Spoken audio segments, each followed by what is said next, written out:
Please join me in welcoming tonight's guest, who plays the iconic singer. She is, of course, an actor, director, writer, and humanitarian who has literally played everything from an iconic Disney witch to a Tomb Raider. Along the way, she's picked up 2 SAG Awards and an Academy Award. Still, I doubt even her biggest fans were prepared for her transformative, stunning work as María Callas. And Maria, please welcome Angelina Jolie.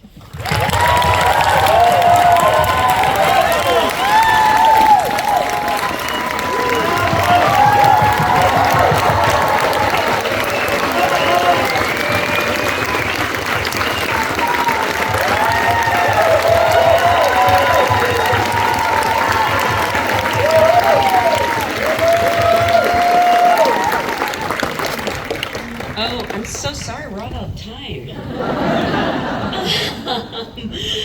Thank you so much for being here. Congratulations on another amazing performance. This is actually primarily an audience of your fellow SAG-AFTRA actors. Oh, it's very emotional because it means quite a lot. So I usually like to start by asking, how did you get your SAG card? What was the job that brought that to you? I was too young to even remember. Yeah. I was put in something. My brother was supposed to do something. My father's an actor. My brother was supposed to do something, and I guess he got scared at the last minute, or something happened, and I stepped in to do a little scene that I hardly remember, but it was a Hal Ashby film. So I started and got very lucky, and Margaret was in it. That's amazing. Yeah, so it was kind of. You know, most people say like a McDonald's commercial. That's pretty impressive.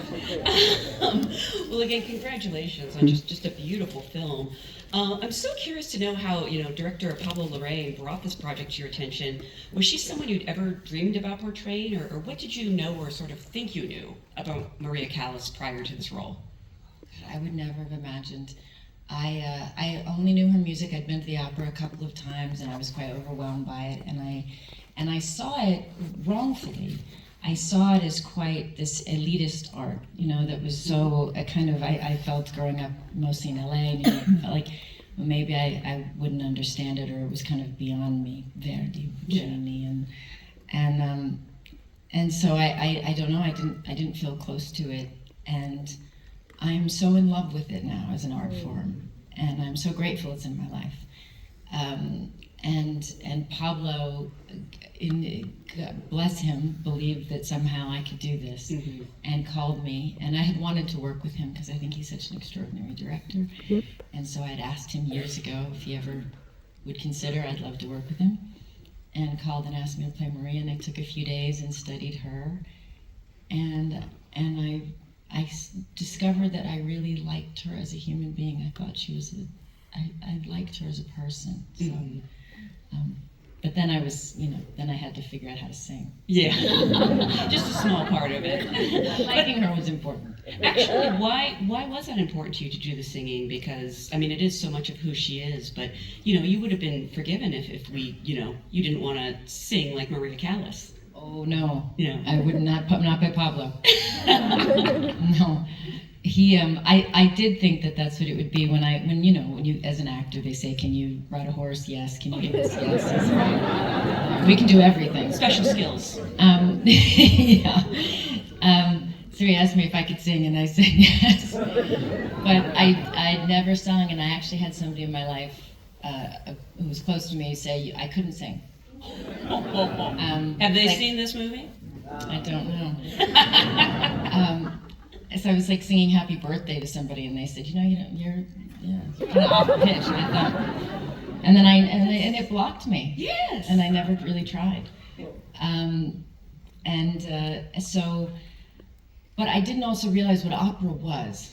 So I was so naive at the time. It probably helped because I might have said no. Yeah. But because I didn't know.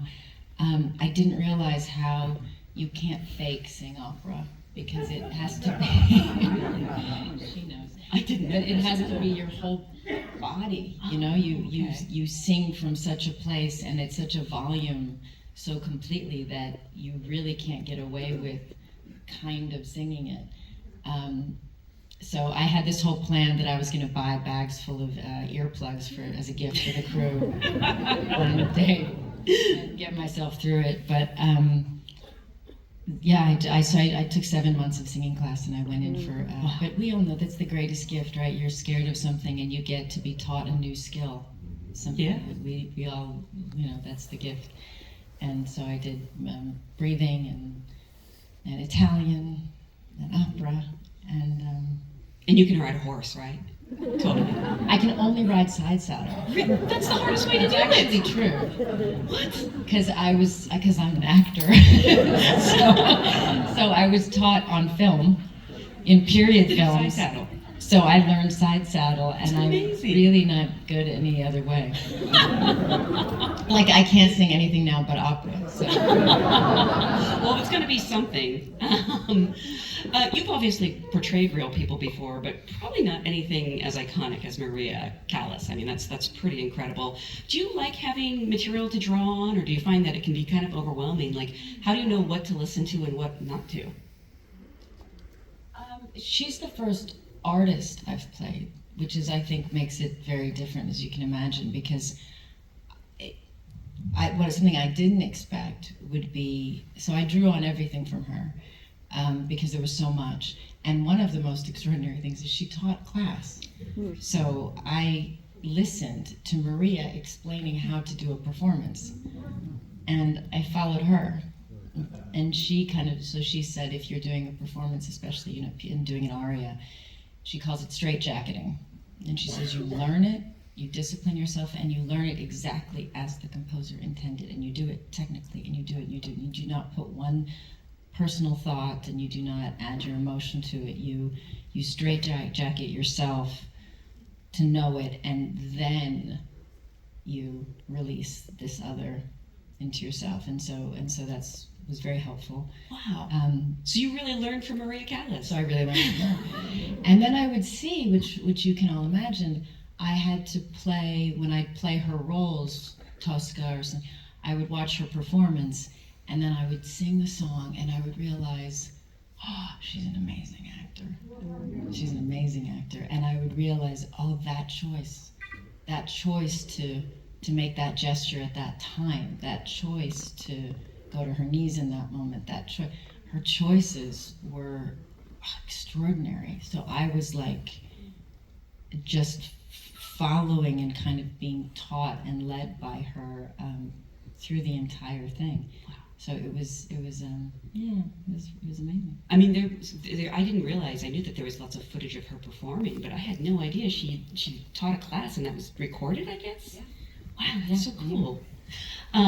What about working with the hair and makeup artists to create this appearance? Because you can do all this preparation, but then you step on those amazing sets and you have those iconic costumes. I should shout out the costume designer, but I'm afraid I'm going to butcher his name. Massimo Cantina. Does that really help kind of lock the character in place to step into that? Of course. But you know what was interesting is we all know her. So it was Witch Her. Witch Her was, so because it wasn't her and then a fake her and she's all these, it's all her. But the costume, the one that made me discover her was her glasses and her robe. It was one of the first things I wanted to put on, and I wanted to stay in it for a while. And that was Maria to me. That was the woman of faith. That was the woman, that was just the human. And I discovered, and with those glasses, we went to an optometrist who explained to us that she really couldn't see. And when you think about that, that means that when she was sent to the conservatory, too young, her mother lied and put her in. She couldn't tell that, like I said, I could sing, right? So they said, "Can you see?" But she was hiding all of these different things. She had illnesses. Her body really did swell. She really took steroids. She really was sick when she missed performances. And when she missed performances, they would throw food at her at times and yell at her, criticize her. And she was trying to do her best, but yes, so she couldn't really see the audience. She couldn't see much in front of her. I'm not sure she could see the actor across the stage. Wow. And in one interview, she mentioned not being able to see the composer. So the conductor. So what that means about what she was working against that nobody knew, oh, it made me love her. Oh, yeah. Yes, I don't know. I also just think, like, I'm always fascinated by eyewear because I do think it says a lot about her. And the Yeah. costumes. Yeah. Yeah, her eyewear. They didn't have Warby Parker back then. You had to really pick a set and stay with it. Those big ones. I loved them.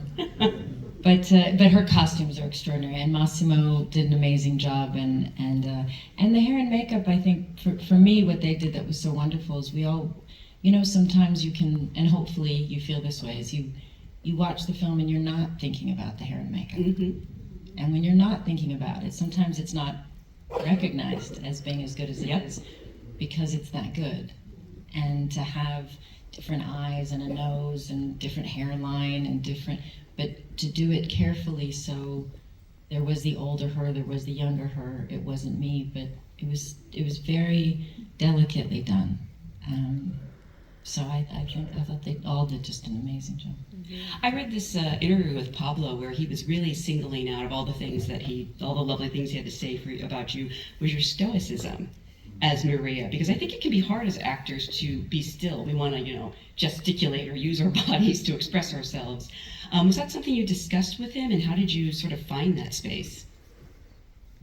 Well, I think one, I'm very moved. I'm not very moved by self-pity, and I am moved. I was so moved by her. I'm very moved when I see people just trying to carry on, no matter what it is, just trying to carry on and do that, especially for, and maybe too much. Maybe she didn't ask for enough help, or she didn't. But I was very moved by that,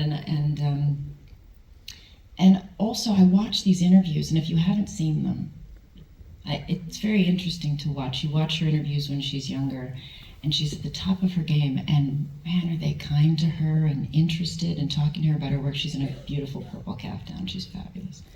And she's doing this, and she talks about what it is to be a singer, and they give her so much space. And then there's an interview of her in the 70s when Onassis had left her for Jackie, and her career was in a different place, and they're mean. It's a Mike Wallace interview.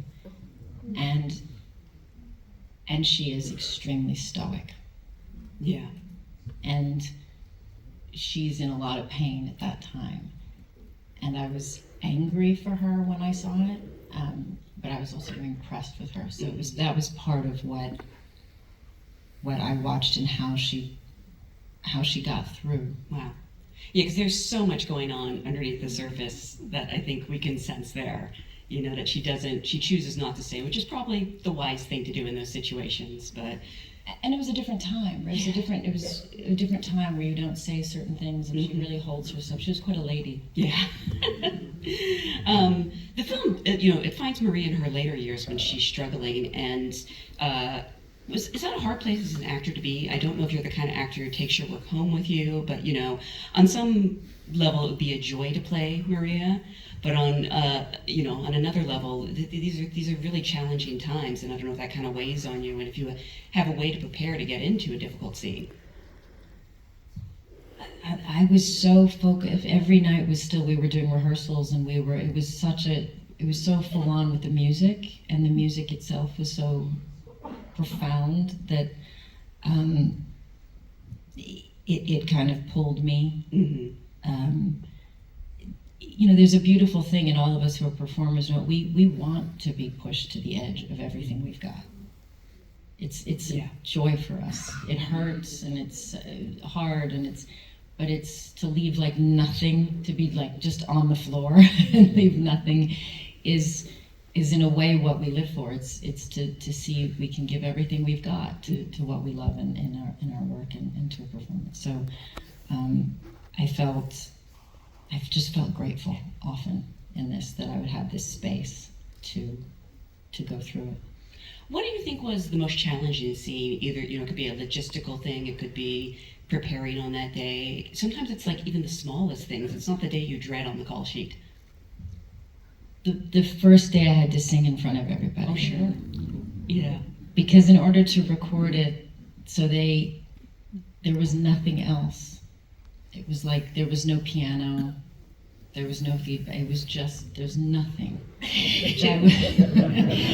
And because I was told that that was the only way they could mix our voices together properly was if they had mind clean. And that Yeah. so I was such a wreck. I can't even tell you. My sons were working as ADs, and I was saying, "Oh, lock the door. Make sure nobody's coming in the door. Can you hear it? Go outside and check. Can you hear it?" I was terrified. Yeah. Terrified. What was it like once you got over that, though, and sang in front of all those Teamsters and crew members? Pablo was really nice. It would grow, right? Oh. First, it was like a pretty locked set with like 20 people. Then it was like, Angie, we've got to let some more of the crew in. We've got a bigger scene. Then it was the extras, and there was these amazing extras who came in who became the cast of the audience, and they were the same through a big chunk of the film. So they saw me early, saying, I am sorry, this is, we're gonna go through this together, and I'm gonna do my best. And then they would see me really struggling, and then we went all the way to La Scala together, and they flew them there, and it was us, and we were at La Scala, and we made it. and had to, do that, and they were so kind, and we were kind of a team. Yeah. So they really helped pull me through. That's amazing. And what a kindness of Pablo. I wouldn't have even thought of that. That was so smart. Yeah, it was wonderful. You have worked with so many amazing directors. You yourself are a fantastic director. I'm sort of curious what you... Yeah.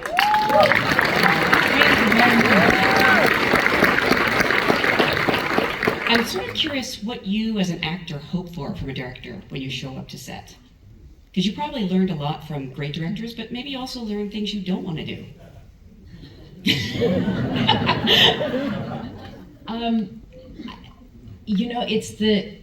I like to know that the crew is a happy crew and a respected crew, right?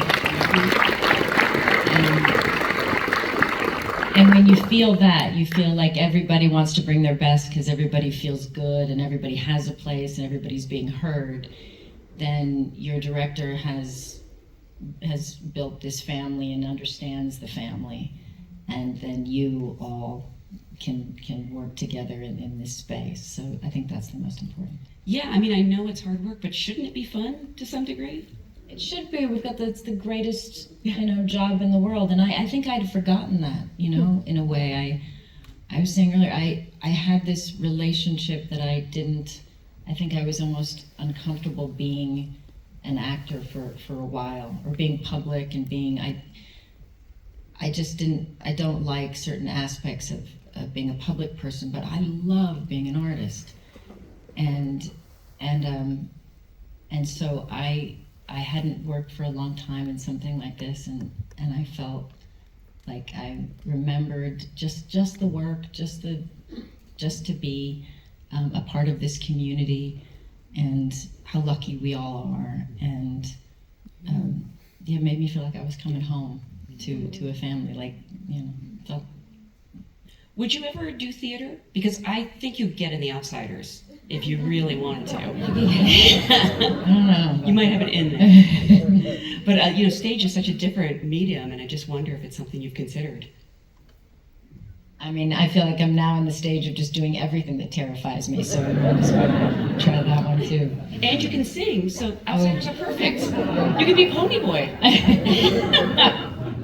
Is it the character's name? I think I got No, that. that's it. Okay. I do want to touch on the rest of this amazing cast, because your chemistry with them is so vital. Can you talk about sort of building that rapport? And I'd say probably specifically with, and I hope I don't butcher these names, but Haluk Billionaire as Aristotle Onassis, and Alba Rowacher as Bruna. Yeah. Was that terrible? I'm so sorry. No. Okay. They're the nicest people. They were exactly as you see them. I mean, it's not that they weren't acting; they're extraordinary actors. But they are. Haluk Onassis is as full of life and as charming. And I met him, and I didn't even have to act. I thought, this must be how Maria felt. I'm having so much fun, and he's just so vibrant and you know, he was wonderful. And Alba Bruna is truly one of the most gentle, generous, warm people. So it was great. And I will say this about Pablo, this is a funny story, but when we had to do the scene where I'm singing and she's flipping an egg, we just slightly insulting. But I came in and I was all ready and I'd worked so hard and it was one of my early times in front of her, and then there's the dog trainer doing with that. So we were all three doing this crazy thing. And I found out Pablo had sent her to class to learn to flip. That's how thorough our director was. Yeah, because she said, I can cook, but I'm not sure how to, you know, flip it. And so so it was just sweet. It was like we were all doing these things, but so full of love and so full of good intention that I think you can feel it, you know. You know, I should have asked about Cody Smith McPhee because I can't pronounce that. That's what I really should have asked. He's wonderful. Yeah. He's wonderful. He's magical, Cody Mendricks. He's such a beautiful soul, and he's such an interesting man that he really suited this you know, character that felt of another world. Yeah. Yeah. Because the chemistry is so important in those relationships, I'm curious, did you do any kind of a chemistry read with them, or is it a matter where you show up on set? For this one, no, we didn't actually. But I think, again, if you have a director, it's all about intention. I think if actors are just, you know, they're generous and they're committed and they're hardworking and they're kind people, they get along. Yeah. You know, we're a wild bunch, but we all, you know, we can all work together for good people. Before we go, does anyone have a birthday here? Because you should sing happy birthday. And suddenly everyone's like, yes, it's my birthday. There's 300 birthdays in the room. I do want to remind people this movie will be in theaters November 27th. It's so, you got to see it on this amazing screen with this amazing sound. So please go ahead. Thank you so much. Thank you so much for coming out. I really appreciate it. Thank you.